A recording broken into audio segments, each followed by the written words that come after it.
اللہ رب العزت دیکھتا ہے، سنتا ہے، وہ یہ طاقت رکھتا ہے کہ جو چاہے کرے اور جب، جس وقت، جس کو جس چیز سے چاہے نواز دے۔ اس لیے اگر ہمارا یہ یقین ہے کہ ہمارا رب ایسا ہی ہے تو اس چیز سے ہمارے اندر دعا کا جذبہ اور زیادہ پیدا ہوگا۔ جتنا جتنا انسان کو اللہ سبحانہ تعالیٰ کی معرفت حاصل ہوتی چلی جاتی ہے تو فطری طور پر، قدرتی طور پر اس کے اندر یہ جذبہ پیدا ہوتا جاتا ہے کہ وہ اپنی ہر ضرورت کے لیے، چھوٹی ضرورت کے لیے بھی اور بڑی ضرورت کے لیے بھی اپنے اسی رب کو پکارے اور اس سے دنیا اور آخرت کی سعادتیں اور بھلائیاں مانگ لے۔ وہ اسی کو اپنا کارساز بنا لے، اسی کو اپنا مددگار سمجھے۔ اس لیے دعا کرتے رہنا چاہیے۔ دعا کا نہ کوئی خاص وقت مقرر ہے کہ اس وقت کا آپ انتظار کریں تو دعا کر سکتے ہیں، نہیں، آپ ہر وقت دعا کر سکتے ہیں۔ اور نہ ہی اس کے لیے کوئی خاص قسم کا عمل کرنے کی ضرورت ہے کہ وہ عمل کریں گے تو ہی دعا کر سکتے ہیں، نہیں۔ اور نہ ہی اس کے لیے کسی زبان کی پابندی ہے کہ صرف آپ عربی میں ہی دعا کر سکتے ہیں۔ آپ اردو میں، اپنی مدر ٹنگ میں، کسی بھی زبان میں آپ دعا کر سکتے ہیں۔ وہ دعا اللہ تعالیٰ تک پہنچتی ہے، وہ دعا کو سنتا ہے اور اپنی حکمت کے مطابق اس کی قبولیت کا فیصلہ کرتا ہے کہ کیا بندے کو یہی چیز دے دی جائے جو وہ مانگ رہا ہے، یا اس سے بہتر کوئی چیز دی جائے، یا پھر اس سے کوئی بلا ٹالی جائے، یا اس کے لیے آخرت میں ذخیرہ کر لیا جائے، کیونکہ اس کے باقی اعمال اتنے نہیں ہیں کہ جن کی بنا پر یہ وہاں نجات پا سکے گا، تو اسے دنیا میں اس کی من پسند چیزیں دینے کی بجائے اس کے لیے آخرت میں اعمال کا ذخیرہ کر دیا جائے تاکہ اس کی آخرت میں نجات ہو سکے۔ لہذا ہم سب کو دعا کرتے رہنا چاہیے۔ دعا عظیم عبادت، شرف والی عبادت، وہ عبادت جس کو اللہ تعالیٰ پسند کرتا ہے، وہ عبادت کہ جسے چھوڑ دیا جائے تو اللہ تعالیٰ ناراض ہوتا ہے۔ دعا توحید کی بنیاد ہے، یہ ہمیں اپنے رب سے قریب کر دیتی ہے، اس سے ہماری مشکلات آسان ہوتی ہیں، تکلیفیں دور ہوتی ہیں، ہمیں برکتیں حاصل ہوتی ہیں۔ لہذا جو مشکلات سے نکلنا چاہتا ہے وہ دعا کو اپنے لیے لازم کر لے، کیونکہ اللہ تعالیٰ ہی پریشانیوں کو دور کرتا ہے۔ امن یجیب المضطر اذا دعاہ ویکشف السوء، بھلا کون ہے جو لاچار کی فریاد رسی کرتا ہے جب وہ اسے پکارتا ہے اور اس کی تکلیف کو دور کر دیتا ہے۔ تو جو شخص بھی مشکلات سے، پریشانیوں سے نجات چاہتا ہے اس کے لیے ضروری ہے کہ وہ دعا کو لازم کر لے، کیونکہ اللہ تعالیٰ ہی پریشانیاں دور کرتا ہے۔ اللہ تعالیٰ کے علاوہ کوئی نہیں جو پریشانی دور کر سکے۔ وقتی طور پر کوئی آپ کو دلاسا دے دے گا، کوئی آپ کی ہمت افزائی کر دے گا، کوئی آپ کا دکھ بانٹ دے گا، لیکن آپ کی مشکل صرف اور صرف اللہ تعالیٰ ہی حل کر سکتا ہے۔ وَإِن يَمْسَسْكَ اللَّهُ بِضُرٍّ فَلَا كَاشِفَ لَهُ إِلَّا هُوَ وَإِن يَمْسَسْكَ بِخَيْرٍ فَهُوَ عَلَى كُلِّ شَيْءٍ قَدِيرٌ، اگر اللہ تجھے کوئی تکلیف پہنچائے تو اس کے سوا اسے کوئی دور کرنے والا نہیں، اور اگر وہ تجھے کوئی بھلائی پہنچائے تو وہ ہر چیز پر پوری طرح قادر ہے۔ ہم دیکھتے ہیں کہ عام طور پر لوگ مشکل وقت میں اللہ تعالیٰ کے سوا سب کو بھول جاتے ہیں، آخر میں انسان صرف اللہ ہی کو یاد کرتا ہے، اور یہ صرف مسلمان کے ساتھ ہی نہیں، نان مسلمز کے ساتھ، شرک کرنے والوں کے ساتھ، الحاد کا رستہ اختیار کرنے والوں کے ساتھ بھی یہی معاملہ ہے۔ اور اس میں ہم دیکھتے ہیں کہ ایک مرتبہ جب اکرمہ بن ابی جہل نبی صلی اللہ علیہ وسلم سے بھاگ کر کشتی پر سوار ہو گئے، مکہ سے بھاگ گئے اور پھر جزیرۃ العرب چھوڑنا چاہا، اور جس کشتی پر بیٹھے وہ سمندر کے بیچ میں جا کر ڈوبنے لگی، تو کشتی کے مالکوں نے کہا کہ لوگوں اخلاص کے ساتھ دعا کرو۔ اخلاص کا مطلب یہ ہے کہ بتوں کو بھول جاؤ اور صرف اللہ سے دعا کرو، اس لیے کہ اس کے ڈوبنے کو صرف اللہ ہی بچا سکتا ہے۔ تو اس وقت وہ چونک اٹھے کہ اسی چیز کی دعوت تو ہمیں محمد صلی اللہ علیہ وسلم دے رہے ہیں۔ اس وقت انہوں نے عہد کیا کہ اگر آج اے رب تو مجھے بچا لے گا تو پہلا کام میں یہ کروں گا کہ میں محمد صلی اللہ علیہ وسلم کے ہاتھ میں اپنا ہاتھ دے دوں گا، میں اسلام قبول کر لوں گا۔ اور پھر آپ جانتے ہیں کہ اکرمہ بن ابی جہل نے کس اخلاص کے ساتھ اسلام قبول کیا، تو دعا کی قبولیت ہی ان کے اسلام کا ایک ذریعہ بنی۔ اور دعا کرنے کی 3 صورتیں ہیں۔ ایک تو یہ کہ اللہ تعالیٰ کی توحید بیان کرنا، جس میں انسان کہتا ہے یا اللہ لا الہ الا اللہ لا الہ الا انت سبحانک انی کنت من الظالمین، یہ دعا کا ایک طریقہ ہے۔ یہاں آپ صرف اللہ تعالیٰ کی توحید بیان کر رہے ہیں، اپنی کوتاہیوں کا اعتراف کر رہے ہیں. پھر اسی طرح آپ کہتے ہیں ربنا، اے ہمارے رب. یہاں بھی آپ اپنے رب کو رب کہہ کے پکار رہے ہیں، گویا اللہ تعالیٰ کی تعریف کر رہے ہیں. اور پھر دوسرا طریقہ یہ ہے کہ اللہ تعالیٰ سے انسان صرف بخشش کا سوال کرتا رہے اور رحمت کا سوال کرتا رہے، جیسے استغفر اللہ استغفر اللہ استغفر اللہ. کیونکہ اگر آپ کی بخشش ہو گئی تو آپ کے راستے میں جتنی بھی مشکلات ہیں وہ خود بخود حل ہونا شروع ہو جائیں گی. یعنی آپ کو اس وقت کہنے کی ضرورت نہیں ہوگی کہ یار اب مجھے یہ چاہیے، مجھے وہ چاہیے. آپ صرف یہ کہتے ہیں کہ اللہ وہ گناہ جو میرے اور تیرے بیچ میں حائل ہو گئے ہیں، جو تیری رحمت تک مجھے پہنچنے نہیں دے رہے، یا رب تو ان کو دور کر دے، تو مجھے معاف کر دے. اور یہ چیز انسان کی مشکلات دور کرنے کا ذریعہ بن جاتی ہے اور اس کی حاجات پوری ہونے کا ذریعہ بن جاتی ہے، جو بھی اس کی زندگی میں کوئی حاجت اور ضرورت ہوتی ہے. اسی طرح کبھی آپ اللہ سے صرف رحمت کا سوال کر رہے ہوتے ہیں، یا حی یا قیوم برحمتک استغیث، صرف رحمت مانگ رہے ہوتے ہیں. کیونکہ اگر اللہ سبحانہ تعالیٰ کی رحمت آ جائے تو ساری مشکلات ہی آسان ہو جائیں، پھر تو کوئی غم ہی نہ رہے، کوئی پریشانی ہی نہ رہے. اور تیسرا طریقہ ہے کہ انسان اللہ تعالیٰ سے اپنی دنیاوی حاجات مانگے یا آخرت کی ضروریات مانگے، جیسے اے اللہ مجھے مال دے، اے اللہ مجھے اولاد دے، اے اللہ مجھے گھر دے، اے اللہ مجھے گاڑی دے. اور صحابہ اتنی چھوٹی چھوٹی چیزیں بھی مانگتے تھے، جیسے جوتی کا تسمہ اگر ٹوٹ گیا تو بھی اللہ سے مانگتے تھے. چھوٹی سے چھوٹی ضرورت سے لے کے بڑی سے بڑی ضرورت تک براہ راست اللہ تعالیٰ سے مانگی جا سکتی، اور اس میں کوئی عیب کی بات نہیں، کوئی گناہ کی بات نہیں. وہ آپ کا رب ہے، وہ سب سے زیادہ آپ کا خیر خواہ ہے، لہٰذا آپ اس سے نہیں مانگیں گے تو کس سے مانگیں گے؟ اور وہ جو سب کچھ دینے پہ قادر ہے، اس سے نہیں مانگیں گے تو کس سے مانگیں گے؟ لہٰذا اس کو پکارتے رہنا چاہیے. تو نمبر 1 طریقہ صرف اللہ کی توحید بیان کرنا، اللہ کی تعریف کرتے رہنا. عرفہ کے دن کی سب سے بہترین دعا کیا ہے؟ لا الہ الا اللہ وحدہ لا شریک لہ لہ الملک ولہ الحمد وہو علی کل شیء قدیر. اس میں کیا مانگا آپ نے؟ کچھ بھی نہیں. آپ نے صرف اللہ کی توحید بیان کی ہے، لا الہ الا اللہ کہا ہے، وحدہ کہا ہے، لا شریک لہ کہا ہے، اپنے آپ کو اللہ کے لیے خالص کیا ہے. یہ دعا ہے. اور پھر دوسرا یہ کہ استغفار اور رحمت کی دعا. اور تیسرا کوئی بھی ضرورت جو ہو کسی بھی زبان میں، کسی بھی چیز کی، روحانی، جذباتی، مادی، دنیا کی، آخرت کی، کوئی بھی چیز وہ مانگتے چلے جائیں. ہم دیکھتے ہیں کہ انبیاء علیہم السلام اپنی حاجات اللہ تعالیٰ کے سامنے رکھتے تھے، مشکل وقت میں اللہ تعالیٰ کی طرف رجوع کیا کرتے تھے. کانوا اذا فزعوا الی الصلاۃ، یہ حدیث ہے مسند احمد کی، کہ انبیاء پر جب بھی کوئی پریشانی آتی تو وہ نماز کی طرف متوجہ ہو جاتے تھے، نماز پڑھنے لگتے تھے. اور کل ہم نے پڑھا تھا کہ دعا کی 2 بڑی قسمیں ہیں، دعائے عبادت اور دعائے مسئلہ. کہ عبادت بھی بذات خود دعا ہے، دعائے حال ہے، یعنی ہم ایسی حالت میں ہیں، ایسی عبادت میں ہیں کہ جو اللہ کی رحمت کو ہماری طرف متوجہ کر رہی ہے. انسان سب سے زیادہ اللہ کے قریب کہاں ہوتا ہے؟ سجدے کی حالت میں، اقرب الیہ. لہٰذا خوب وہاں دعا کرنی چاہیے. تو نماز بذات خود پریئر ہے، اس کو کہتے بھی پریئر ہے. صلاۃ کا معنی بھی دعا ہے، تو وہ تو دعا کا مجموعہ ہے. اسی لیے وَاسْتَعِینُوا بِالصَّبْرِ وَالصَّلَاۃِ، جب انسان پر کوئی مشکل آئے تو فوراً نماز کی طرف جائے اور نماز پڑھ کر اللہ تعالیٰ سے دعا بھی کرے. اور بذات خود اگر نوافل پہ نوافل بھی پڑھ رہا ہے یا طویل قیام کر رہا ہے، طویل سجدہ کر رہا ہے، تو یہ بھی ایک طرح سے دعا یا عبادت ہی کی حالت میں ہے. انبیاء علیہم السلام کی دعائیں کیوں قبول ہوئی؟ ہم ایک کے بعد ایک پیغمبر کے بارے میں قرآن مجید میں پڑھتے ہیں، اور ہر پیغمبر کی دعا کے بارے میں پڑھتے ہیں کہ وہ قبول ہو گئی. کیوں؟ انہم کانوا یسارعون فی الخیرات ویدعوننا رغبا ورہبا. 2 کام تھے ان کے. ایک تو یہ کہ وہ نیکی کے کاموں میں بہت جلدی کرتے تھے، یسارعون فی الخیرات. تو دعاؤں کی قبولیت کے لیے کیا ہے؟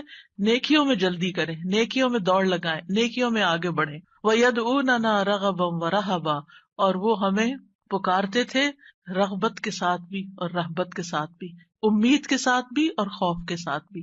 تو انسان کو اپنے رب کو امید اور خوف دونوں طریقوں سے پکارنا چاہیے. تو ہم دیکھتے ہیں کہ آدم علیہ السلام پر جب پریشانی آئی، شیطان کے کہنے میں وہ آ گئے اور پھر انہوں نے دعا کی، ربنا ظلمنا انفسنا وان لم تغفر لنا وترحمنا لنکونن من الخاسرین، کہ اے ہمارے رب، ہم نے اپنی جانوں پر ظلم کیا، اگر تو نے ہمیں نہ بخشا، ہم پر رحم نہ کیا، تو ضرور ہم خسارہ پانے والوں میں سے ہو جائیں گے. تو کیا ہوا؟ اللہ تعالیٰ نے دعا قبول کی. فَتَلَقَّى آدَمُ مِن رَبِّهِ كَلِمَاتٍ فَتَابَ عَلَيْهِ إِنَّهُ هُوَ التَّوَّابُ الرَّحِيمُ. اللہ سبحانہ تعالیٰ نے آدم علیہ السلام کی توبہ قبول کر لی. نوح علیہ السلام کی قوم نے ان کے ساتھ بہت برا سلوک کیا. كذبت قبلهم قوم نوح فكذبوا عبدنا وقالوا مجنون وازدجر فدعا ربه انی مغلوب فانتصر. ان سے پہلے قوم نوح نے بھی جھٹلایا تھا، بس انہوں نے ہمارے بندے کو جھٹلا دیا اور کہنے لگے یہ مجنون ہے، اور وہ بری طرح جھڑک دیا گیا. یعنی قوم کے اوباش قسم کے لوگ ان کے ساتھ ڈانٹ ڈپٹ بھی کرتے تھے. اور بعض روایات میں آتا ہے کہ انہوں نے ان کو اتنا مارا کہ بے ہوش کر دیا. تو انہوں نے اپنے رب کو پکارا، انی مغلوب، رب میں مغلوب ہو گیا ہوں، میرا ان پہ کوئی بس نہیں چلتا، میں ان کے ساتھ ہر طریقہ آزما چکا ہوں، یہ نہیں مانتے، بس تو میری مدد کر. کیا ہوا؟ اللہ تعالیٰ فرماتے ہیں وَنُوحًا إِذْ نَادَى مِن قَبْلُ فَاسْتَجَبْنَا لَهُ فَنَجَّيْنَاهُ وَأَهْلَهُ مِنَ الْكَرْبِ الْعَظِيمِ. اور نوح کو بھی جب اس نے اس سے پہلے پکارا تو ہم نے اس کی دعا قبول کر لی، پھر اسے اور اس کے گھر والوں کو بہت بڑی گھبراہٹ سے بچا لیا. وَلَقَدْ نَادَانَا نُوحٌ فَلَنِعْمَ الْمُجِيبُونَ. اور بلا شبہ یقیناً نوح نے ہمیں پکارا تو یقیناً ہم بہت اچھے قبول کرنے والے ہیں. اللہ تعالیٰ نے ان کی دعا قبول کر لی اور پوری قوم کو ڈبو دیا سوائے ایمان والوں کے، اور اپنے بندے کا بدلہ لے لیا. یونس علیہ السلام کی مثال ہمارے سامنے ہے کہ جب اپنی قوم سے ناراض ہو کر، غضبناک ہو کر چلے گئے تھے، چلتے چلتے سمندر تک، سمندر سے کشتی میں، کشتی سے مچھلی کے پیٹ میں، اور مچھلی چلی گئی سمندر کی تہہ میں، اندھیروں پر اندھیرے. فنادا فی الظلمات اللہ الہ الا انت سبحانک انی کنت من الظالمین. تو اس نے اندھیروں میں پکارا، تیرے سوا کوئی معبود نہیں، تو پاک ہے، یقیناً میں ظلم کرنے والوں میں سے ہوں. تو ہم نے اس کی دعا قبول کر لی اور اسے غم سے نجات دے دی، اور اسی طرح ہم ایمان والوں کو نجات دیتے ہیں، اوروں کو بھی دیں گے. ان ساری مثالوں میں ہمارے لیے سبق ہے. ہمارے حالات کتنے بھی تنگ ہوں، ہم کتنی بھی پریشانی میں ہوں، لیکن پیغمبروں سے زیادہ پریشانی ہم پر نہیں آئی.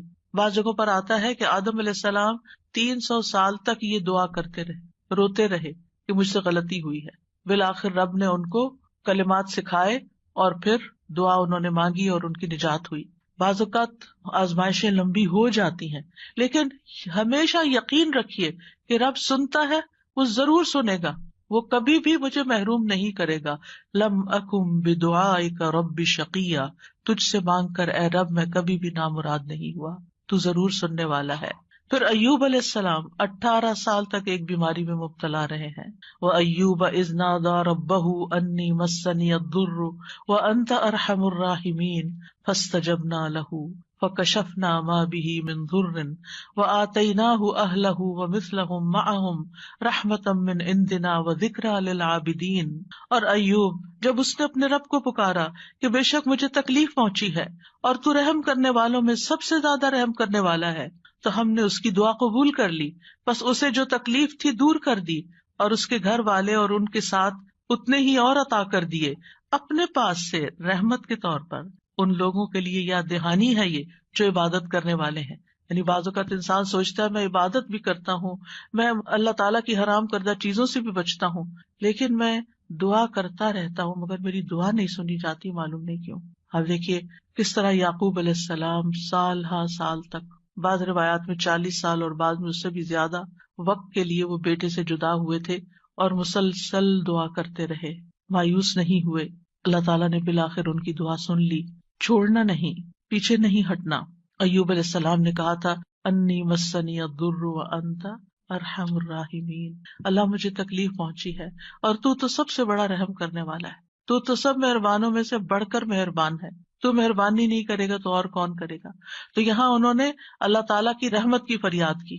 پھر ابراہیم علیہ السلام مشکل ترین حالات میں اللہ تعالیٰ پر توکل کرتے ہیں. ابن عباس کہتے ہیں کہ یہ کلمہ حسبنا اللہ و نعم الوکیل ابراہیم علیہ السلام نے اس وقت کہا تھا جب انہیں آگ میں ڈالا گیا تھا، اور ان کے اس کلمے کی وجہ سے ان پر آگ ٹھنڈی ہو گئی، کیونکہ انہوں نے کہا تھا حسبنا اللہ و نعم الوکیل، حسبنا اللہ، اللہ ہمیں کافی ہے۔ یہ بھی پکارنے کا ایک انداز ہے، اللہ کی رحمت کو طلب کرنے کا ایک انداز ہے۔ اور ان کے اس کہنے پر اللہ سبحانہ تعالیٰ نے کیا فرمایا، قلنا یا نار کونی بردم وسلاما علی ابراہیم، اے آگ تو ابراہیم پر سراسر ٹھنڈک اور سلامتی والی بن جا۔ ابراہیم علیہ السلام نے نیک اولاد کی دعا کی، رب ہب لی من الصالحین فبشرناہ بغلام حلیم، اے میرے رب مجھے لڑکا عطا کر جو نیکوں میں سے ہو، تو ہم نے اسے ایک بردبار لڑکے کی خوشخبری دی، بغلام حلیم۔ ایسا نہیں ہوا کہ ابراہیم علیہ السلام نے ادھر دعا کی اور ادھر ان کو اسحاق اور اسماعیل علیہ السلام مل گئے، انتہائی بڑھاپے کی حالت میں جا کر بہت سالوں کے بعد دعا قبول ہوئی، لیکن قبول ہوئی۔ ہمارے لیے اس میں سبق یہ ہے کہ مانگتے رہیں چاہے سال ہا سال گزر جائیں۔ اور پھر وہ کہتے ہیں الحمدللہ الذی وہب لی علی الکبر اسماعیل و اسحاق ان ربی لسمیع الدعاء، سب تعریف اس اللہ کی ہے جس نے مجھے بڑھاپے کے باوجود اسماعیل اور اسحاق عطا کیے، بے شک میرا رب تو بہت دعا سننے والا ہے۔ اللہ سبحانہ تعالیٰ نے انہیں ہدایت یافتہ اولاد عطا کی تھی، یہ ان کے صبر کا نتیجہ تھا۔ ان کی زندگی تو مشکل میں گزری، لیکن اس کا بدلہ اللہ نے ان کو کیا دیا کہ ایسی اولاد دی جو ہمیشہ کے لیے ان کے لیے ناموری کا سبب بنی۔ وَوَهَبْنَا لَهُ إِسْحَاقَ وَيَعْقُوبَ، صرف بیٹا نہیں، بیٹے کے بعد پوتے کی بھی خوشخبری دی۔ کلن ہدینا، ہر ایک کو ہم نے ہدایت دی۔ ونوحا ہدینا من قبل، نوح علیہ السلام کو اس سے پہلے ہم نے گائیڈ کیا۔ ومن ذریتہ داود وسلیمان وایوب ویوسف وموسیٰ وہارون وکذلک نجزی المحسنین، اور اس کی اولاد میں سے داؤد اور سلیمان اور ایوب اور یوسف اور موسیٰ اور ہارون، اور اسی طرح ہم نیکی کرنے والوں کو جزا دیتے ہیں۔ یعقوب علیہ السلام کا حال آپ کے سامنے ہے، انہوں نے اپنے غم اور دکھ کی فریاد لوگوں کے سامنے نہیں کی، لوگوں کو جا کر اپنے دل کا حال نہیں بتایا۔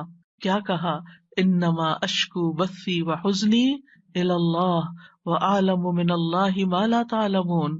یعقوب علیہ السلام نے کہا، بے شک میں اپنی بے قراری اور غم کی شکایت صرف اللہ سے کرتا ہوں، اللہ ہی میرے دل کا حال جانتا ہے کہ یہاں کیسی کیسی بے قراری ہے بچے کی جدائی میں، اور میں اللہ کی طرف سے وہ باتیں جانتا ہوں جو تم نہیں جانتے۔ بہت کچھ جاننے کے باوجود انہیں یہ نہیں پتا تھا کہ بیٹا مصر میں ہے، اللہ نے نہیں بتایا۔ وہ کہہ سکتے تھے نا، اللہ تعالیٰ مجھے بتا دیں وہ کہاں ہے، آپ تو جانتے ہیں، آپ مجھے بھی بتا دیں، لیکن اللہ سبحانہ تعالیٰ نے اس کا بھی ایک وقت رکھا تھا۔ اگر پیغمبروں کے لیے قبولیت کا ایک وقت ہے تو ہمارے لیے بھی دعاؤں کی قبولیت کا ایک وقت ہوتا ہے۔ قبولیت کا مطلب یہ نہیں ہوتا کہ بس منہ سے نکلتے ہی بات آپ کی فرمائش پوری ہو جائے۔ اور پھر آپ دیکھیے کہ کس طرح اللہ تعالیٰ نے ان کی دعا قبول کر لی۔ اور پھر ہم دیکھتے ہیں کہ یوسف علیہ السلام کی مثال، انہوں نے تو اپنے لیے ایک انوکھی ہی دعا مانگی، قال رب السجن احب الی، قید خانے میں جانے کی دعا کی تاکہ ان عورتوں کا قید اور مکر جو ہے وہ ان سے دور ہو جائے۔ فاستجاب له ربه فصرف عنه کیدہن، رب نے اس کی دعا قبول کر لی اور ان عورتوں کا مکر فریب حضرت یوسف سے ہٹا دیا۔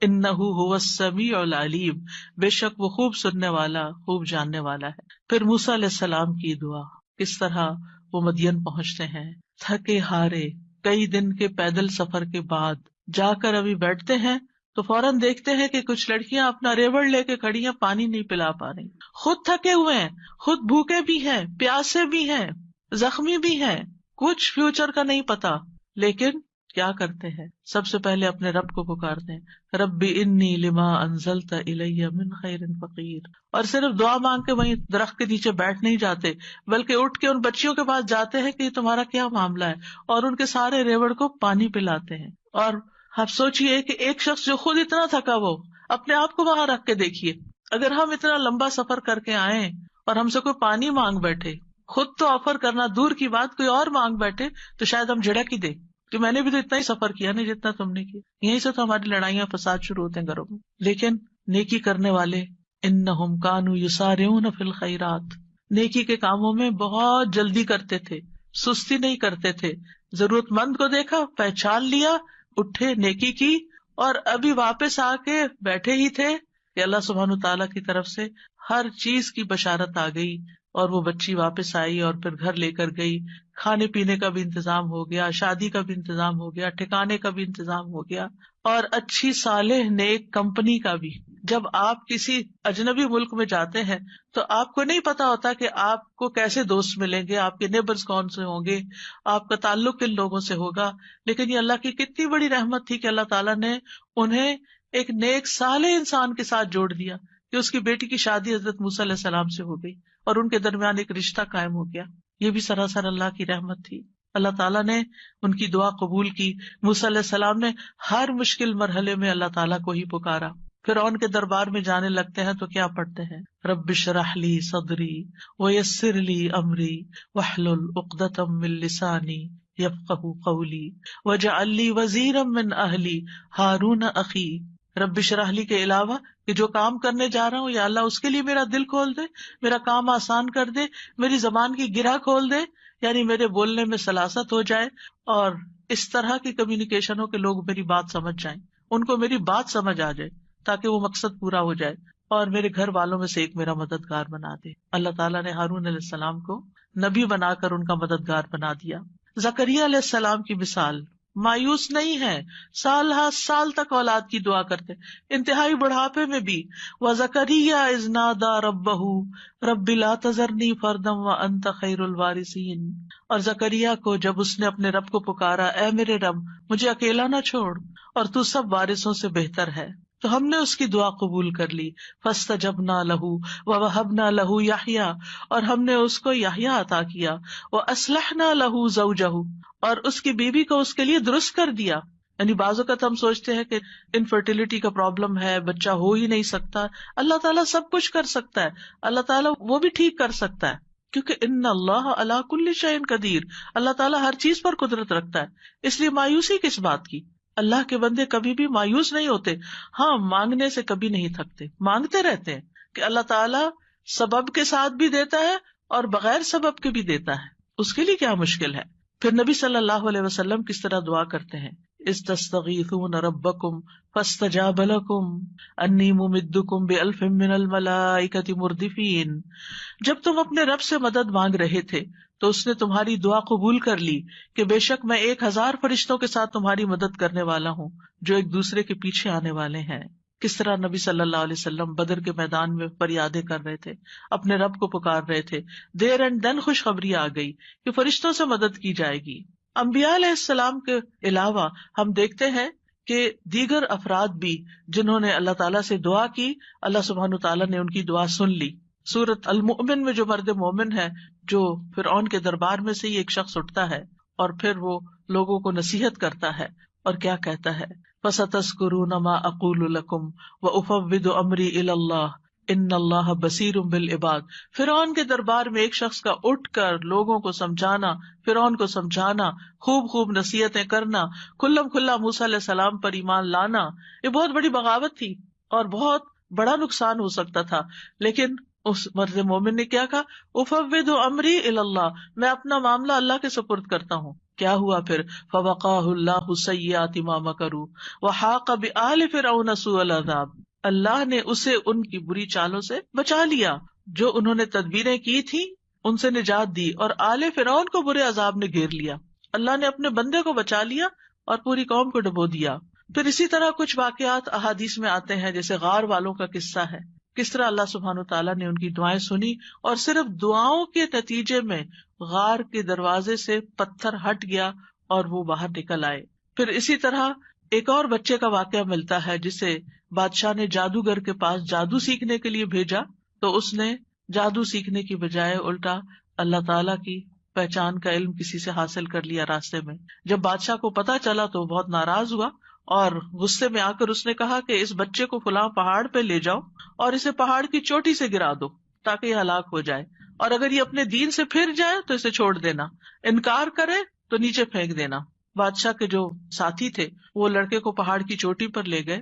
اس لڑکے نے ایک دعا مانگی, اللہم اکفنیہم بما شئت, اللہم اکفنیہم بما شئت, اے اللہ جس طرح تو چاہے تو مجھے ان کے مقابلے میں کافی ہو جا, ان کے مقابلے میں تو میرا ساتھ دے.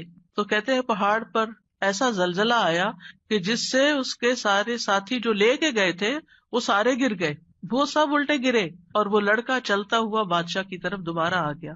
بادشاہ نے اس لڑکے سے پوچھا تیرے ساتھیوں کا کیا ہوا؟ لڑکے نے کہا اللہ مجھے ان سے کافی ہو گیا. بادشاہ نے پھر اس لڑکے کو اپنے ساتھیوں کے اور لوگوں کے حوالے کر کے کہا کہ اسے ایک چھوٹی سی کشتی میں بٹھاؤ اور سمندر کے بیچ میں جا کے کشتی الٹ دو، اس کو وہاں پھینک دو. اگر یہ اپنے دین سے پھر جائے تو چھوڑ دینا، انکار کرے پھینک کے آ جانا. بادشاہ کے ساتھی اس لڑکے کو لے کر گئے تو لڑکے نے پھر یہی دعا کی اللہم اکفنیہم بما شئت، اے اللہ تو جس طرح چاہے مجھے ان سے کافی ہو جا. پھر وہ کشتی بادشاہ کے ساتھیوں سمیت الٹ گئی، سب غرق ہو گئے اور وہ لڑکا چلتا ہوا واپس بادشاہ کے پاس آ گیا.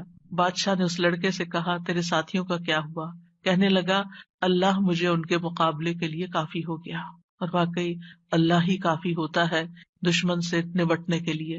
انسان کے اپنے پاس زور نہیں ہوتا، طاقت نہیں ہوتی، ہم کمزور ہوتے ہیں، لیکن اگر اللہ کی مدد آ جائے تو انسان ہر طرح کی مشکلات پہ قابو پا سکتا ہے.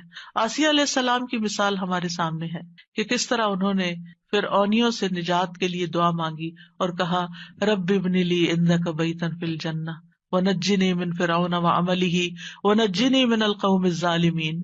اے میرے رب میرے لیے اپنے پاس جنت میں ایک گھر بنا دے اور مجھے فرعون سے اور اس کے عمل سے نجات دے اور مجھے ظالم قوم سے نجات دے. تو کیا ہوا؟ اللہ تعالیٰ نے ان کی دعا قبول کر لی.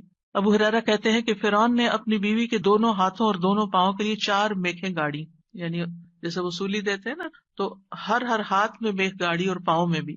جب وہ فرعونی ان سے جدا ہوتے تو فرشتے ان پہ سایہ کر لیتے. اس وقت انہوں نے یہ دعا کی تو اللہ تعالیٰ نے جنت میں ان کے گھر سے پردہ ہٹا کر ان کو گھر دکھا دیا کہ گھر بن چکا ہے تمہارا، اس صبر کی بدولت جو انہوں نے اس تکلیف پر کیا اور اپنے ایمان کو بچایا. سارہ علیہ السلام نے کس طرح اس ظالم بادشاہ کے مقابلے میں مدد طلب کی. آپ جانتے ہیں کہ ابراہیم علیہ السلام نے حضرت سارہ کے ساتھ ہجرت کی تھی اور انہیں لے کر ایک شہر میں پہنچے. جو اس کا بادشاہ تھا وہ بہت ظالم تھا، اور جب اسے پتا چلتا کہ کوئی مسافر ایسا ہے جس کے ساتھ بہت خوبصورت عورت ہے تو وہ اس سے زبردستی چھین لیتا تھا. اسے پتا چلا کہ ابراہیم علیہ السلام اپنے ساتھ ایک ایسی عورت کو لائے ہیں جو عورتوں میں سب سے زیادہ خوبصورت ہے. تو انہوں نے ابراہیم علیہ السلام کو پیغام بھیجا کہ یہ تمہارے ساتھ کون ہے؟ تو انہوں نے کہا کہ یہ میری بہن ہے. پھر سارہ کے پاس گئے تو انہوں نے کہا میری بات کو جھٹلانا نہیں، کیونکہ میں نے ان کو بتایا کہ تم میری بہن ہو. اللہ کی قسم اس سرزمین میں میرے اور تمہارے علاوہ دوسرا کوئی مومن نہیں، یعنی ہم ایمان میں بہن بھائی ہیں. تو انہوں نے پھر سارہ کو ظالم کے پاس بھیج دیا. بادشاہ سارہ کی طرف بڑھنے لگا تو یعنی حضرت سارہ نے اٹھ کر وضو کیا، نماز پڑھنے لگی اور یہ دعا کی اللہم ان کنت آمنت بک وبرسولک واحسنت فرجی الا علی زوجی فلا تسلط علی الکافر. اے اللہ اگر میں تجھ پر اور تیرے رسول پر ایمان لائی ہوں اور میں نے اپنی شرمگاہ کو اپنے شوہر کے سوا محفوظ رکھا ہے تو اس کافر کو میرے اوپر مسلط نہ ہونے دے. اس پر بادشاہ کا سانس گلے میں پھنس گیا اور گر کر ایڑیاں رگڑنے لگا اور حضرت سارہ کو نجات مل گئی. نہ صرف ایک نجات ملی بلکہ ان کے ساتھ توفتاً حضرت ہاجر کو بھی ساتھ دیا گیا. خولہ بنت ثعلبہ کی مثال قرآن میں آپ کے سامنے ہے کہ کس طرح ان کے شوہر نے ان سے زہار کیا تو وہ پریشان ہو گئی اور نبی صلی اللہ علیہ وسلم کے پاس آئیں اور تکرار کرنے لگی کہ میرے مسئلے کا کوئی حل بتایا جائے. تو اس پر اللہ سبحانہ تعالیٰ نے کیا آیات نازل کی قد سمع اللہ قول التی تجادلک فی زوجہا وتشتکی الی اللہ واللہ یسمع تحاورکما. اللہ نے سن لی اس عورت کی بات جو تم سے اپنے شوہر کی شکایت کر رہی تھی اور اپنے خاوند کے بارے میں جھگڑ رہی تھی اور اللہ کی طرف شکایت کر رہی تھی اور اللہ تم دونوں کی بات سن رہا تھا. تو اللہ سبحانہ تعالیٰ نے اس عورت کی بات سن لی کا مطلب کیا ہے؟ دعا قبول کر لی، مسئلے کا حل مل گیا. اسی طرح سلف صالحین جو ہیں وہ بھی اللہ کو پکارتے ہیں. امت کے جو نیک لوگ ہیں ان میں سب سے پہلے صحابہ کرام ہیں. وہ سب سے بڑھ کر اللہ تعالیٰ کو جاننے والے تھے، اللہ تعالیٰ کی معرفت رکھتے تھے، وہ اللہ کے رسول کو جاننے والے تھے، وہ دین میں سب سے زیادہ بصیرت رکھتے تھے اور سب سے زیادہ دعا کرنے کے ادب آداب سے واقف تھے کہ کیسے دعا کی جاتی ہے. ہم دیکھتے ہیں کہ عمر بن خطاب رضی اللہ عنہ دعا کے ذریعے اپنے دشمن کے خلاف فتح طلب کرتے تھے اور یہ دعا ان کے لشکروں میں سے عظیم لشکر تھا. کہتے ہیں نا کہ اللہ تعالیٰ کے لشکر ہیں، جیسے سکینت بھی اللہ کے لشکروں میں سے ایک لشکر ہے، تو وہ دعا کو بھی اللہ کا ایک لشکر سمجھتے تھے. وہ اپنے ساتھیوں سے کہا کرتے تھے تم کثرت تعداد کی بنیاد پر فتح نہیں دیے جاتے بلکہ تمہاری مدد آسمان سے کی جاتی ہے. اللہ تمہاری مدد کرتا ہے یعنی تمہاری دعائیں سنتا ہے. اسی طرح عبداللہ بن زبیر کے بارے میں آتا ہے، وہ کہتے ہیں کہ جمل کی جنگ کے موقع پر جب زبیر رضی اللہ عنہ کھڑے ہوئے تو مجھے بلایا میں ان کے پہلو میں جا کر کھڑا ہو گیا، بیٹے ہیں ان کے. انہوں نے کہا بیٹا آج کی لڑائی میں ظالم مارا جائے گا یا مظلوم؟ میں سمجھتا ہوں کہ آج میں مظلوم قتل کیا جاؤں گا، اور مجھے سب سے بڑی فکر اپنے قرضوں کی ہے. کیا تمہیں بھی کچھ اندازہ ہے کہ قرض ادا کرنے کے بعد ہمارا کچھ مال بچ سکے گا؟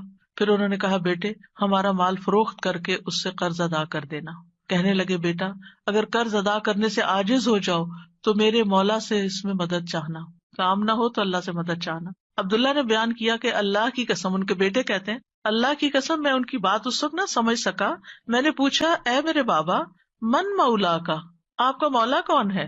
قال اللہ، کہنے لگے اللہ. عبداللہ کہتے ہیں اللہ کی قسم قرض ادا کرنے میں جب بھی دشواری پیش آئی میں نے اسی طرح دعا کی یا مولا زبیر، ہے زبیر کے مولا، اقض عنہ دینہ، آپ ان کی طرف سے قرض ادا کر دیجیے، اس کا بندوبست کر دیجیے، اور ادائیگی کی کوئی نہ کوئی صورت پیدا ہو جاتی، دعا قبول ہو جاتی. سفیان ثوری کہا کرتے تھے اے وہ ذات جس کو اپنے تمام بندوں میں سے وہ انسان سب سے زیادہ محبوب ہے جو اس سے مانگے تو کثرت سے مانگے، یعنی اللہ تعالیٰ کو وہ شخص زیادہ پیارا ہے جو زیادہ دعائیں کرتا ہے. اے وہ ذات جس کو اپنے تمام بندوں میں سے وہ انسان سب سے زیادہ ناپسند ہے جو اس سے نہیں مانگتا، کیونکہ جو انسان دعا نہیں کرتا اللہ تعالیٰ اس سے ناراض ہوتا ہے. اور تیرے سوا کوئی بھی ایسا نہیں ہے اے میرے رب. کیا مطلب؟ کوئی بھی اور ایسا نہیں. اگر کسی سے بھی انسان ایک سے زیادہ دفعہ کچھ مانگ لے تو وہ ناراض ہو جاتا ہے، اور نہ مانگے تو خوش رہتے ہیں. ایون ماں باپ بھی آپ دیکھیں، اگر بچے ایک دفعہ کچھ مانگے تو کہ اچھا بیٹا لے لو، پھر دوسری دفعہ پھر مانگے تو ایک دن آتا ہے کہ ماں باپ بھی کہتے کہ تم کب تک مانگتے رہو گے، اپنا بندوبست خود کرو. لیکن اللہ سبحانہ تعالیٰ کبھی ایسا نہیں کہتے کہ کب تک تم مجھ سے دعائیں کرتے رہو گے. وہ پسند کرتے ہیں کہ بندہ دعا کرتا رہے.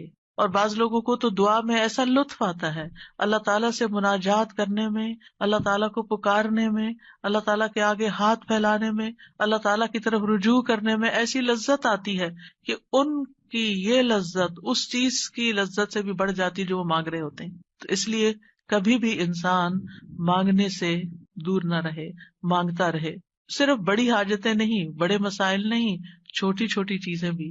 لیس بن سعد کہتے ہیں کہ ابو حازم کہا کرتے تھے مجھے نمک بھی چاہیے تو میں اپنی دعاؤں میں اللہ سے مانگتا ہوں کہ مجھے نمک چاہیے. نمک سب سے چھوٹی چیز ہوتی ہے نا. اور پھر اسی طرح بعض سلف صالحین اپنی نمازوں میں اللہ تعالیٰ سے اپنی تمام ضروریات مانگتے تھے، یعنی چھوٹی بڑی سب، یہاں تک کہ آٹے میں ڈالا جانے والا نمک، بکری کا چارہ، گھاس بھی اللہ سے مانگتے تھے. چھوٹی چھوٹی چیزیں بھی ایک تعلق کو ظاہر کرتا ہے نا یہ، اور اس بات کے یقین کو ظاہر کرتا ہے کہ وہی دیتا ہے. یہ چھوٹی چیزیں بھی وہی دیتا ہے، اگرچہ اسباب ہے دنیا میں لیکن اصل میں پیچھے اسی کا ہاتھ ہے. حضرت عائشہ کہا کرتی تھی سب کچھ اللہ سے مانگو، یہاں تک کہ جوتے کا تسمہ بھی اللہ سے مانگو، کیونکہ اگر اللہ میسر نہ کرے تو وہ کبھی میسر نہ ہو، اللہ نہ دے تو کبھی نہیں ملتا، چاہے چھوٹی سی چیز ہی کیوں نہ ہو. یاد رکھیے دعا کی قبولیت کے کچھ درجات ہیں، یعنی ہم سب مانگتے ہیں، پیغمبروں نے مانگا، ابھی تک ہم نے دیکھا کہ سب مانگ رہے ہیں اور دعائیں قبول بھی ہو رہی ہیں. تو اس کے کچھ درجات ہیں، لیولز ہیں. رسول اللہ صلی اللہ علیہ وسلم نے فرمایا اگر کوئی شخص اللہ سے دعا کرتا ہے تو اس کی دعا ضرور قبول ہوتی ہے، اس کی دعا ضرور قبول ہو جاتی ہے، خواہ دنیا میں اسے وہ چیز دے دی جائے، یعنی جو مانگ رہا ہے وہ یہیں مل جائے، یا اس کے لیے آخرت میں ذخیرہ بنا دیا جائے، یا پھر اس دعا کے بقدر اس کے گناہوں کا کفارہ ادا ہو جاتا ہے، بشرطے کہ اس کی دعا کسی گناہ یا قطع رحمی کے لیے نہ ہو اور وہ جلدی نہ کرے. تو 3 چیزیں ہو گئی، یا وہی چیز مل گئی جو مانگی، یا پھر آخرت کے لیے جمع ہو گئی کہ وہاں بدلہ ملے گا، یا پھر دنیا میں کیے جانے والے گناہوں کا کفارہ ہو گیا. بعض اوقات انسان اللہ کی نافرمانی کے کچھ کام کر رہا ہوتا ہے، مثلا نماز کے لیے صبح وقت میں نہ اٹھنا. کچھ لوگ روٹین میں ریگولرلی دیر سے فجر پڑھتے ہیں، رات کو دیر سے سوتے ہیں، صبح دیر سے اٹھتے ہیں. اگر ان کو سمجھایا جائے تو وہ کہتے ہیں ہم پڑھ تو لیتے ہیں نا، جب اٹھتے ہیں پڑھ لیتے ہیں. بھائی کبھی کبھار تو ایسا ہو جائے، لیکن روز کا ہی اگر کام ہو جائے تو یہ کوئی معمولی چیز ہے؟ یہ اللہ کی نافرمانی ہے.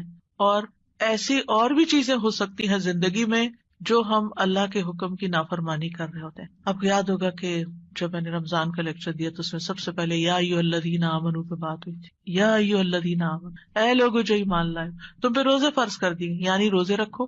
اور کتنے ہی اللہ تعالیٰ کے احکامات ایسے ہیں جو اللہ تعالیٰ مومنوں سے ان کو فلفل کرنے کے لیے کہتا ہے، لیکن کیا ہم وہ سارے فلفل کر رہے ہیں؟ اگر ہماری کوئی بات نہ مانے تو ہم کتنے ناراض ہوتے ہیں. کوئی بچہ ہماری بات نہ سنے، مثلا شور کر رہا ہے، ہم کہتے چپ ہو جاؤ، نہیں چپ ہوتا. پھر آپ کہتے دیکھو چپ ہو جاؤ، شور نہیں کرو، دیکھو بھائی کو نہیں مارو. ایک دفعہ، دو دفعہ، تین دفعہ، پھر اٹھ کے کیا کرتے ہیں؟ پھر لگانی پڑتی ہے نا. کیوں لگانی پڑتی؟ تاکہ فساد ختم ہو، لڑائی ختم ہو. ویسے نہیں وہ مان رہا. ہمارا بھی یہی حال ہے. اللہ تعالیٰ ہمیں ڈھیل دیے رکھتے ہیں، یہ غلط کام نہیں کرو، نہیں کرو، نہیں کرو، مختلف چانسز ملتے رہتے ہیں، نہیں چھوڑتے. پھر اللہ تعالیٰ کسی مشکل میں ڈال دیتے ہیں. اب بندے بنو گے تم، اب آؤ گے میری طرف. پھر بندہ اللہ کی طرف رجوع کرتا ہے، پھر توبہ کرتا ہے، پھر معافیاں مانگتا ہے، پھر دعائیں کرتا ہے، پھر اللہ سبحانہ وتعالیٰ اس کی دعا سن لیتا ہے اور اس کے پچھلے گناہ معاف ہو چکے ہوتے ہیں. جب تک دعائیں کرتا رہتا ہے، وہ عبادت کی حالت میں ہوتا ہے نا، تو اس عبادت سے ان الحسنات یذہبن السیئات، گناہ جب معاف ہو جاتے ہیں، بندہ نکھر کے ٹھیک ہو جاتا ہے. پھر اس کی دنیا کی مشکل آسان ہو جاتی ہے اور آخرت میں بھی اس کی صفائی ہو چکی ہوتی ہے، گناہ کم ہو چکے ہوتے ہیں. ہمیں سمجھ نہیں آ رہی ہوتی کہ یہ ہمارے ساتھ کیا ہو رہا ہے، ہماری دعا کیوں نہیں قبول ہو رہی. لیکن وہ قبول ہو رہی ہوتی ہے، وہ کہیں اور کام کر رہی ہے، وہ کسی اور طریقے سے قبول ہو رہی ہے، وہ گناہوں کی معافی کا ذریعہ بن رہی ہے. اسی لیے دعا کا ایک طریقہ کیا ہے؟ صرف استغفار کرنا. جیسے نوح علیہ السلام نے کہا تھا فَقُلْتُ اسْتَغْفِرُوا رَبَّكُمْ إِنَّهُ كَانَ غَفَّارًا يُرْسِلِ السَّمَاءَ عَلَيْكُمْ مِدْرَارًا. قحط سالی ہو گئی، بارشیں رک گئی، استغفار کرو، بارشیں برسنے لگیں گی. تمہارے گناہوں کی وجہ سے رکی تھی، توبہ کر لو، پھر حالات اچھے ہو جائیں گے. سارے مل کے توبہ کرو، پوری قوم توبہ کرے. اسی لیے وہ صلاۃ الاستسقاء پڑھی جاتی ہے، سب مل کے دعا کرتے ہیں اللہ تعالیٰ سے.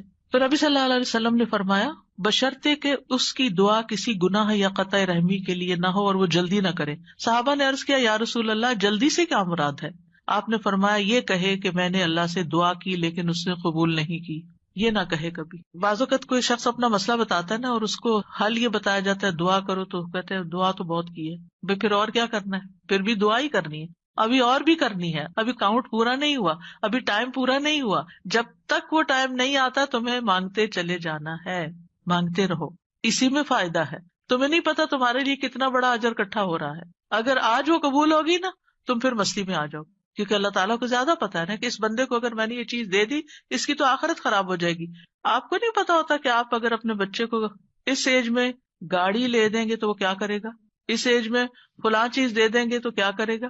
حالانکہ آپ افورڈ کر سکتے ہیں، آپ اس کو دے سکتے ہیں، لیکن کیوں نہیں کوئی چیز دیتے اس وقت جب وہ مانگ رہا ہوتا ہے، آپ کی منتیں کر رہا ہوتا ہے، دائیں بائیں آگے پیچھے دن رات آپ کے پیچھے بچے پڑ جاتے. مجھے یاد ہے کہ میرے ایک بچے کو جب فون چاہیے تھا تو پیچھا ہی نہیں چھوڑتا تھا، دن رات میرے پیچھے، دن رات میرے پیچھے. میں نہیں دینا چاہتی تھی کہ ابھی وہ ایج نہیں میچورٹی کی کہ جس میں فون دیا جائے. تو کیا میں ظالم تھی؟ نہیں، اسی کی خاطر، اسی پر مہربانی اور اسی کے فائدے کی خاطر نہیں دینا چاہتی. یہ تو ہم انسان ہیں کم عقل، چھوٹی سی عقل میں تھوڑی سی بات سمجھ جاتے ہیں کہ ابھی یہ چیز نہیں دینی. اسی طرح آپ کے گھر میں مثلاً کوئی شوگر کا پیشنٹ ہے، اس کا من پسند کھانا رکھا ہوا ہے لیکن آپ اس کو نہیں دیتے. کیوں نہیں دیتے؟ ایسا نہیں ہے کہ وہ ہے نہیں کھانا، سب کچھ ہے، لیکن اس لیے نہیں دیتے کہ وہ کھا کر بیمار ہوگا اور بیمار ہوگا، سخت نقصان ہو سکتا ہے. نہیں دینا. تو کیا اللہ تعالیٰ کو نہیں پتا کہ جو کچھ ہم مانگ رہے ہیں وہ ابھی ہمیں اس کو دینا ہے یا نہیں دینا، ابھی یہ کام ہو جانا چاہیے یا نہیں ہو جانا چاہیے؟ اس کو ہم سے زیادہ پتا ہے. وَلِلَّهِ الْمَثَلُ الْأَعْلَىٰ.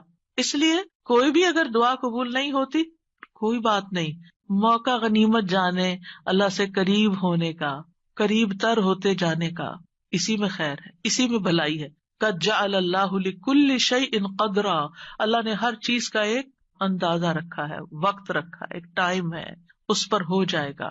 اب یہ جو تین ہے قبولیت کے راستے، ان میں سے سب سے پہلا کہ کبھی اللہ تعالیٰ وہ چیز دے دیتا ہے جو ہم مانگتے ہیں. مثلاً ابراہیم علیہ السلام نے نیک بیٹا مانگا تھا، ربی حبلی من الصالحین. انہوں نے صرف بیٹا نہیں مانگا، کہا ربی حبلی من الصالحین، اللہ مجھے نیک بیٹا دے. کتنی عقل مند تھے نا. ہم جب کوئی چیز مانگتے ہیں تو بس کہتے ہیں کچھ مل جائے، بس جو بھی مل جائے لے لیں گے.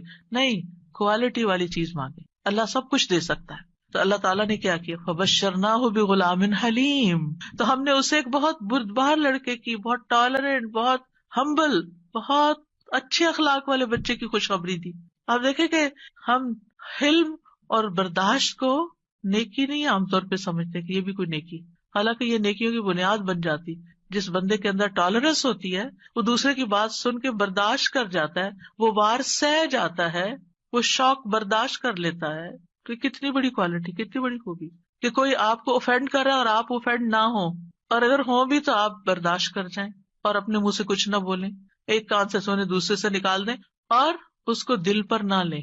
کچھ لوگوں کا حال یہ ہوتا ہے کہ اگر چھوٹی سی بھی کوئی بات ان کو کہہ دے تو وہ ان کے اندر ایسی ہلچل مچاتی ہے کہ انہیں ہر چیز بھول جاتی ہے اور وہ وہی سوچے جاتے. یہ بھی اپنے آپ کو ٹارچر دینا ہے. جس نے وہ بات کی اس کو تو شاید خبر بھی نہ ہو، تو میٹھی نیند سو رہا ہو اور آپ خواہ اپنے بستر پہ کروٹ بدل رہے ہیں. تو یہ کیا ہے؟ ریزسٹنس نہیں ہے آپ کے اندر. آپ ہر چیز لیے جا رہے ہیں اپنے اوپر. بھیا کیوں اپنے اوپر ہر چیز لیے جا رہے ہیں؟ پرے پھینکے اس کو اٹھا کے کہ اس نے کہا، اس کا اخلاق، اس کی غلطی اسی پر. میں اپنے دل میں یہ نہیں سوچوں. اپنے آپ کو بول کے کہا کرے. آواز کا بھی ایک اثر ہوتا ہے. بولا کرے مجھے اس بات کو اب نہیں سوچنا، مجھے اس کو محسوس نہیں کرنا، مجھے اپنے دل میں نہیں رکھنا، اور پیٹرن بریک کر کے کچھ ایسی چیز پڑھے، کچھ ایسا کام کرے کہ بھول جائیں اس کو. اور نیکسٹ ٹائم وہ شخص سامنے آئے تو منہ بنا کے اور غصے کی آنکھوں سے مت دیکھیں، اچھے سے اسمائل کر کے دیکھیں، اچھے سے اسمائل کر کے بات کریں. آپ دیکھیں گے کہ وہ جو غصہ آیا بھی تھا نا وہ کہیں چلا جائے گا. لیکن ہم غصے کو پرورش دیتے ہیں، اس کی پرورش کرتے ہیں. کہا تھا نا اس نے، اب میں نے اس کے ساتھ یہ کرا، اندر ہی کھچڑی پکاتے رہتے ہیں. اور جب وہ شخص سامنے آتا ہے تو کوئی نہ کوئی سخت لفظ بول جاتے ہیں کیونکہ ہم بدلہ لینا چاہ رہے ہوتے. اب کیا ہے، آپ نے تو ایک لفظ بولا، ہو سکتا ہے وہ 10 اور بول دے. آپ بتائیں کیا کریں گے؟ مسئلہ تو حل نہیں ہوا، مسئلہ تو وہیں کھڑا رہا، پریشانی تو وہیں رہی. تو کیا فائدہ ہوا؟ تو اس لیے یہ حلم کی کوالٹی جو ہے، یہ برداشت کی کوالٹی جو ہے، بہت بڑی خوبی ہے. اور آپ دیکھیے کہ اگر آپ کے بچے کے اندر یہ ہے نا تو آپ بڑی خوش قسمت پیرنٹ ہیں کہ آپ اس کو ڈانٹ رہے ہیں، آپ اس کو سنا رہے ہیں اور وہ آگے سے آپ کو جواب نہیں دیتا.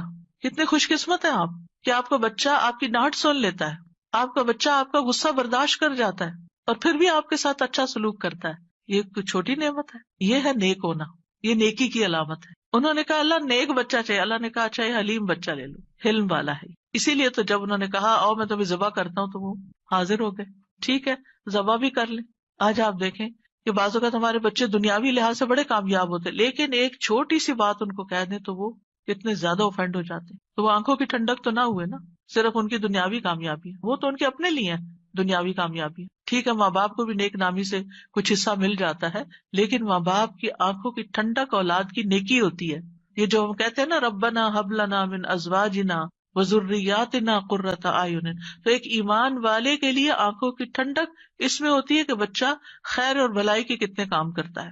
بہرحال ان کی دعا قبول ہو گئی. کبھی ایسا بھی ہوتا ہے کہ مانگی ہوئی چیز سے اللہ تعالیٰ زیادہ بہتر چیز آپ کو دے دیتا ہے. آپ کچھ اور مانگ رہے تھے، آپ کو مانگنا نہیں آ رہا تھا، اللہ تعالیٰ کو آپ پر پیار آیا، آپ نے چھوٹا مانگا، اللہ نے اس سے بڑھ کر آپ کو دے دیا. کئی دفعہ ہم کہتے ہیں نا کہ میں نے تو کبھی یہ سوچا بھی نہیں تھا، میں نے اتنا نہیں مانگا تھا. میرے ایک رشتے دار ہیں، اللہ نے ان کو بہت دیا، تو کبھی میری بات ہوتی ہے ان سے تو کہتے ہیں کہ میں نے اتنا نہیں مانگا تھا، میں نے اتنا نہیں مانگا تھا، اور اللہ تعالیٰ دیتا ہی چلا جا رہا ہے. تو ایسا بھی ہوتا ہے کہ بعض اوقات آپ والدین کے بڑے ہی فرما بردار ہوتے ہیں، ان کے دکھ درد کے ساتھی ہوتے ہیں، اور اللہ سبحانہ تعالیٰ آپ کو صلہ رحمی کا ویسے بھی وعدہ ہے کہ جو رشتے جوڑے گا، جو ماں باپ کے ساتھ احسان کا برتاؤ کرے گا، رشتے جوڑے گا، تعلقات اچھے رکھے گا، اللہ تعالیٰ اس کی عمر اور رزق میں برکت عطا فرمائے گا. یہ رزق کے دروازوں میں سے ایک دروازہ ہے کہ تھوڑا بھی ہے تب بھی احسان کا معاملہ کرو، رشتے داروں کے ساتھ اپنے تعلقات ریلیشن شپ اچھے رکھو. تو اللہ سبحانہ تعالیٰ کبھی کبھی ہم کچھ مانگتے ہیں، اللہ تعالیٰ ہمیں اس سے بھی بہتر عطا کرتا ہے. آپ دیکھیں عمران کی بیوی نے کیا کہا تھا، ربی انی نذرت لک ما فی بطنی محررا، اللہ میں نے تیرے لیے اس کی نظر مانی ہے جو میرے پیٹ میں ہے وہ آزاد ہوگا، فتقبل منی، آپ اسے قبول کر لیں، انک انت السمیع العلیم، آپ سننے والے ہیں، سب کچھ جاننے والے ہیں. اور اب کیا ہوا، بیٹی پیدا ہو گئی. انہوں نے سمجھا کہ بیٹی کوئی اچھی چیز نہیں، بیٹا چاہیے تھا، خیال ان کا یہ تھا. واللہ اعلم بما ودعت ولیس الذکر کالانثی، اللہ تعالیٰ نے کیا فرمایا کہ لڑکا لڑکی کی طرح نہیں ہوتا. یہاں جو کام بیٹی کرے گی وہ بیٹا نہیں کر سکتا. اور پھر حضرت مریم سے کیسی خیر دنیا میں جاری ہوئی، اللہ نے ان کو کس طرح چنا، ایمان والی عورتوں کی سردار ہیں وہ. کبھی اللہ تعالیٰ مانگی ہوئی چیز جیسی کوئی تکلیف دور کر دیتا ہے. آپ کچھ مانگ رہے ہوتے ہیں اور ادھر سے تکلیف آ رہی ہوتی ہے، اللہ تعالیٰ اس مانگنے کی وجہ سے اس تکلیف کو پیچھے ہٹا دیتے ہیں. ہم کہتے ہیں ہماری دعا قبول نہیں، کتنی غلط بات کرتے ہیں، استغفر اللہ. ہم کہتے ہیں میری دعا قبول نہیں، بھائی ہو چکی ہے، اللہ نے فرمایا ہے نا اجیب دعوت الداعی اذا دعانی، میں قبول کرتا ہوں. کیسے کہتے ہو نہیں قبول ہوتی؟ ہوئی ہے، تمہیں نہیں پتا کس شکل میں ہوئی ہے. تم چھوٹی چیز مانگ رہے تھے، میں تمہیں بہتر دینے والا ہوں. تم کچھ مانگ رہے تھے، میں تم سے مصیبت دور کر رہا ہوں. اگر وہ مصیبت دور نہ کرو تو یہ تمہاری مانگی ہوئی چیز مل بھی جائے تو تم فائدہ نہیں اٹھا سکتے اس سے. نبی صلی اللہ علیہ وسلم نے فرمایا جو مسلمان کوئی ایسی دعا کرے جس میں گناہ یا قطع رحمی کا کوئی پہلو نہ ہو تو اللہ اسے تین میں سے کوئی ایک چیز ضرور عطا فرماتے ہیں. یا تو فوراً ہی اس کی دعا قبول کر لی جاتی, یا آخرت کے لیے ذخیرہ کر لی جاتی, یا اس سے اس جیسی کوئی تکلیف دور کر دی جاتی. صحابہ نے عرض کیا اس طرح تو پھر ہم بہت کثرت کریں گے. آپ نے فرمایا اللہ اس سے بھی زیادہ کثرت والا ہے, یعنی آپ بہت مانگو گے تو اللہ تعالیٰ اس سے بھی زیادہ دے سکتا ہے, تمہارے مانگنے سے بھی زیادہ دے سکتا ہے.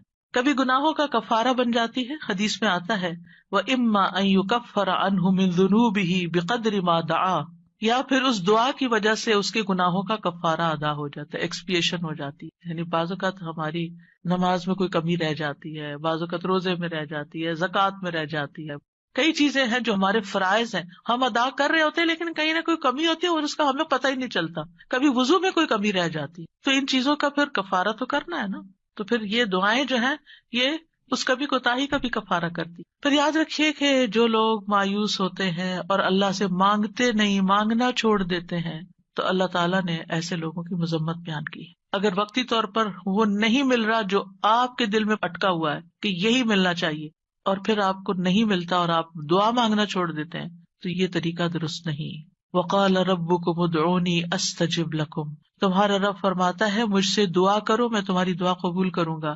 ان الذین یستکبرون عن عبادتی, بے شک جو لوگ میری عبادت سے تکبر کرتے ہیں, سیدخلون جہنم داخلین, وہ جہنم میں ضرور ذلیل و خوار ہو کے داخل ہوں گے. دعا روک دینا یہ سوچ کر قبول نہیں ہوتی تو فائدہ نہیں مانگنے کا. یہ کیا ہے دراصل اللہ سے مایوس ہونا, نا امید ہونا اور اللہ سے ناراض ہونا, تبھی تو آپ اس کو چھوڑ رہے ہیں. پھر آپ کہاں جائیں گے؟ تو اللہ تعالیٰ کو یہ چیز سخت ناپسند ہے. امام شوکانی رحمہ اللہ اس آیت کے بارے میں کہتے ہیں یہ آیت کریمہ اس بات پر دلالت کرتی ہے کہ دعا عبادت کا حصہ ہے, پس اللہ سبحانہ تعالیٰ نے اپنے بندوں کو حکم دیا ہے کہ وہ اس سے دعا مانگیں, یعنی دعا مانگنے کا حکم اللہ تعالیٰ نے دیا ہے. پھر فرمایا ان الذین یستکبرون عن عبادتی, یہ آیت اس بات کا فائدہ دیتی ہے کہ دعا عبادت ہے اور اللہ سے دعا نہ مانگنا تکبر ہے, اور اس تکبر سے زیادہ برا عمل کوئی نہیں. یعنی وہ جب منافقین سے کہا جاتا تھا نا کہ تم رسول کے پاس آؤ اور استغفار کرو, تو وہ سر جھٹک دیتے, ہم نہیں جاتے, ہم نہیں کرتے.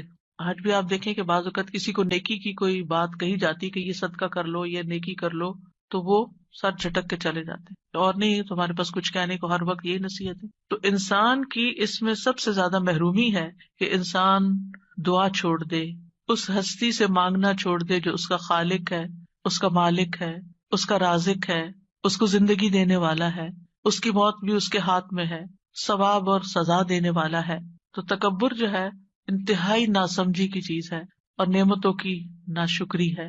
فرعون کیوں ڈوبا تھا, فرعون کیوں غرق ہوا؟ تکبر کی وجہ سے. قارون کو کیا مشکل ہوئی, قارون کیوں زمین میں دھنسا؟ فرعون پانی میں ڈوبا اور قارون زمین میں دھنسا, ایک خشکی میں ڈوبا اور ایک سمندر میں, دونوں کا مسئلہ ایک ہی تھا اور وہ تھا تکبر, پرائڈ, غرور. تو مشکل وقت میں اللہ کو نہ پکارنا دلوں کی سختی کی علامت ہے. یعنی جو تکلیف کے وقت بھی اللہ سے دعا نہیں کرتا, اس کا مطلب یہ کہ اس کا دل سخت ہو چکا ہے, ہارڈ ہارٹیڈ ہے. سورۃ الانعام میں اللہ تعالیٰ فرماتے ہیں فَلَوْلَا إِذْ جَاءَهُمْ بَأْسُنَا تَضَرَّعُوا, پھر جب ہمارا عذاب ان پر آیا تو انہوں نے عاجزی کیوں نہیں کی, دعائیں کیوں نہیں کی کہ اللہ اس عذاب کو ٹال دے. وَلَكِنْ قَسَتْ قُلُوبُهُمْ, لیکن ان کے دل سخت ہو گئے تھے.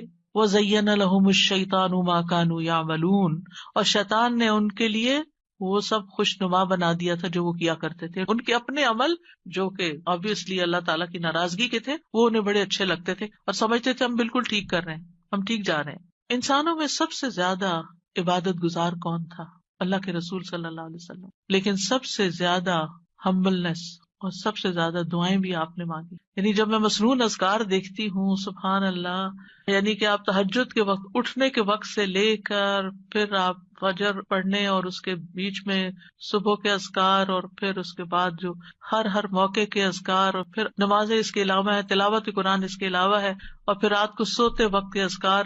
یعنی اگر ان سارے اذکار کو انسان جمع کرتا ہے تو یعنی حیرانی ہوتی ہے کہ کس کثرت سے آپ اللہ کو یاد کرتے تھے. اور یہ ہمبلنس کی علامت ہے, حالانکہ آپ سب سے زیادہ عبادت گزار تھے, پھر بھی سب سے زیادہ دعائیں کرتے تھے, اللہ سے مانگتے رہتے تھے. اور لوگوں میں سب سے زیادہ بے بس وہ ہے جو دعا مانگنے سے بے بس ہے، جو دعا نہیں مانگتا. یاد رکھیے اللہ تعالیٰ سے مایوس ہونا کبیرہ گناہ ہے. ابن عباس کہتے ہیں ایک آدمی نے کہا اے اللہ کے رسول، کبیرہ گناہ کون کون سے ہیں، بڑے بڑے گناہ کون سے ہیں؟ آپ نے فرمایا اللہ کے ساتھ شرک کرنا، اللہ کے رزق سے مایوس ہو جانا، اور اللہ کی رحمت سے مایوس ہونا. کبھی بھی مایوس نہیں ہونا چاہیے. پھر ایک اور بات اس سلسلے میں یہ یاد رکھی جائے کہ جہاں ہمیں اللہ سے مانگنا چاہیے وہاں ہمیں غیر اللہ سے نہیں مانگنا چاہیے، کیونکہ اللہ کے سوا سب سہارے کمزور ہیں. اب دیکھیں قرآن مجید میں صحابہ نے جتنے بھی چیزوں کے بارے میں پوچھا اس کے بارے میں آتا ہے یسألونک، وہ آپ سے سوال کرتے ہیں، وہ سوال کرتے ہیں.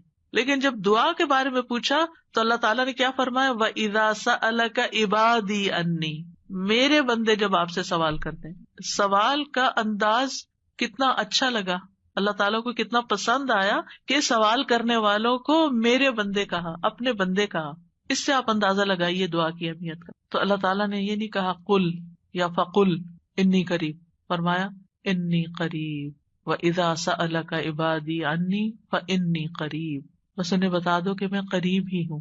گویا بندے اور اللہ کے بیچ میں کوئی واسطہ وسیلہ نہیں، کوئی اور نہیں، بس بندہ اور اللہ. ہم بیچ میں اوروں کو لے آتے ہیں. ہمارے معاشرے میں کتنا عام ہے کہ کوئی کسی پیر کو لے آتا ہے اور کوئی کسی بزرگ کو لے آتا ہے، اور دور جاہلیت میں فرشتوں کو اور بتوں کو اور معلوم نہیں کس کس کو. مَا نَعْبُدُهُمْ إِلَّا لِيُقَرِّبُونَا إِلَى اللَّهِ زُلْفَىٰ. مانگیں اللہ سے، غیر اللہ کی طرف نہیں جائیں. غیر اللہ کے سہارے سب کمزور ہیں. مثل الذین اتخذوا من دون اللہ اولیاء کمثل العنکبوت اتخذت بیتا وان اوہن البیوت لبیت العنکبوت لو کانوا یعلمون. ان لوگوں کی مثال جنہوں نے اللہ کے سوا اور مددگار بنا رکھے ہیں، مکڑی کی مثال جیسی ہے جس نے گھر بنایا، حالانکہ بے شک سب گھروں میں سے کمزور گھر مکڑی کا ہے اگر وہ جانتے ہوتے. غیر اللہ تو ایک مکھی بھی پیدا نہیں کر سکتے. غیر اللہ کو پکارنا سب سے بڑی گمراہی ہے. وَمَنْ أَضَلُّ مِمَّنْ يَدْعُو مِن دُونِ اللَّهِ مَن لَّا يَسْتَجِيبُ لَهُ إِلَىٰ يَوْمِ الْقِيَامَةِ وَهُمْ عَن دُعَائِهِمْ غَافِلُونَ. اور اس سے بڑھ کر کون گمراہ ہے جو اللہ کے سوا انہیں پکارتا ہے جو قیامت تک اس کی دعا قبول نہیں کریں گے. یعنی قبروں میں سوئے ہوئے یا فرشتے یا جن یا کوئی اور مخلوق، کسی سے بھی نہیں، اور وہ ان کے پکارنے سے بے خبر ہیں. اور جب سب لوگ اکٹھے کیے جائیں گے تو وہ ان کے دشمن بن جائیں گے، یعنی غیر اللہ وہ دشمن بن جائیں گے اور ان کی عبادت سے منکر ہوں گے. کیوں نہیں پکارنا چاہیے غیر اللہ کو؟ کیونکہ اللہ کے سوا کوئی کسی چیز کا مالک نہیں ہے. وہ دعا قبول کرنے کی استطاعت نہیں رکھتے. پہلی بات یہ کہ وہ سنتے بھی نہیں ہیں، قبر میں نہیں سنتے. وہ جب وہ سنتے نہیں ہیں تو پھر آپ کی بات کا جواب بھی نہیں دیتے، اور آپ کی ضرورت کہاں سے پوری کریں گے یا آپ کے لیے وسیلہ کہاں سے بنیں گے. مدد کرنے کی طاقت بھی نہیں رکھتے. سورۃ الاعراف میں آتا ہے والذین تدعون من دونہ لا یستطیعون نصرکم ولا انفسہم ینصرون. تم جنہیں اللہ کو چھوڑ کر پکارتے ہو، نہ وہ تمہاری مدد کر سکتے ہیں اور نہ خود اپنی مدد ہی کے قابل ہے. نہ وہ نفع دے سکتے ہیں، نہ نقصان دور کر سکتے ہیں، نہ تکلیف کو ہٹا سکتے ہیں، نہ اس کو بدل سکتے ہیں. رسول اللہ صلی اللہ علیہ وسلم نے فرمایا جو شخص اس حالت میں مر جائے کہ وہ اللہ کے سوا اوروں کو بھی پکارتا ہو تو وہ آگ میں داخل ہوگا. کتنی سخت بات ہے. کیسے لوگ کہتے ہیں یا علی، یا پیر عبد القادر جیلانی، اور یا پتہ نہیں کون کون. نہیں، اللہ کے سوا کسی کو نہیں پکارنا. تو بہرحال ہم سب کو اللہ ہی کی طرف رجوع کرنا ہے اور اللہ ہی سے دعا کرنا ہے. اللہ سبحانہ تعالیٰ سے دعا ہے کہ وہ ہمارے اس علم کو ہمارے سینوں میں محفوظ کر دے اور ہمیں اس عبادت کی توفیق عطا فرمائے اور ہم سے راضی ہو جائے اور ہماری خطائیں معاف کر دے. جی اساسی ایک سوال تھا اور ایک پھر جی ضرور. سوال میں تو یہ تھا جیسے آپ نے بتایا دعا ہم اردو میں بھی مانگ سکتے ہیں، تو کیا جب ہم سجدے میں دعا مانگتے ہیں اس وقت بھی اردو میں مانگ سکتے ہیں یا نہیں؟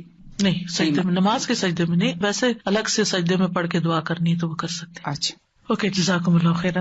سبحانک اللہم و بحمدک اشہد ان لا الہ الا انت استغفرک و اتوب الیک. السلام علیکم و رحمۃ اللہ وبرکاتہ.